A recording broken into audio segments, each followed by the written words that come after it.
ফাইনারে আমি নিয়তুর লোক বেইমানি কইরো ফার ফাইয়া গেলে ফার পাইছি না তোর মতো বেইমানের কাছ থেকে।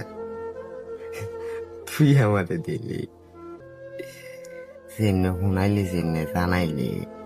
আরে তুই আরেক বেটার লোক হইতে হইতো আমার লোকে এমনি করলি। আমি সন্দেহ করতাম না, কিন্তু আমি জানি না, আমি জানি তুই আমার, আর তুই আরেক বেটার লোক হইতে রইস। ফাইনাল এটা কি সহ্য করে নেওয়ার মতো হইল? আরে না, এমনটা না। দুনিয়া বলতে একটা জিনিস আছে, কথা বলতে একটা জিনিস আছে। সবারে খেসারত তেমন লাগে, যেমন খেসারত দিয়েছি আমি, তারপরও তোর হয় নাই। তোর লাইতে আমি কলঙ্কিত হয়েছি। আমার নামের পিছে তোর মতো একটা পেশা যোগ করছি, সমাজের কাছে বাজে সহে দেখছি। তুই তারপরও তোর হয় না। আমি তো দোষী ছিলাম না, তোরে কইরা নেওয়ার পরে তোর দোষে আমি দোষী।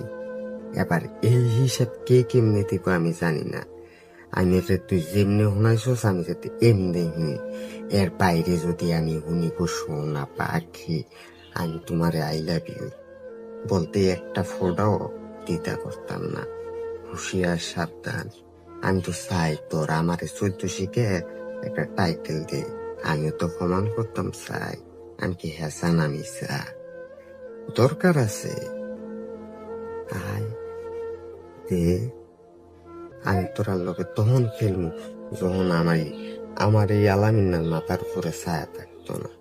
যতক্ষণ ছায়া আছে তোরারে সাইডে রাখা, তোরার লোকে আমার 1-2 তো হইব। ভার্সেস ভাই বাসি মতে দিতে নাই, নিজের গৌরব লইয়া মরা ইয়া ফাইসলাম লিমিট তাই।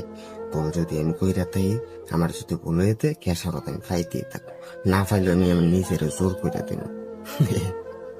যেমন দিতে আছি, সুখের জীবন দিছি সাইটা দিছি, বহুত মানুষের কষ্ট এলাকা কি সমাপ্ত খোদা জানে কার নিয়তে কার মনে কি আছে। তবে আমার মনে যেটা আছে এটা কিন্তু কোথার অবাস্তব কিছু না।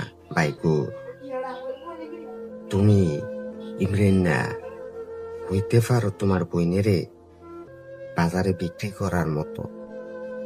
নিজের বইনের স্বামীতে আসর তো আরেক বেটার লোকের শোয় তেমন পর্যন্ত তোরা তালাকের বিষয়টা শেষ করস।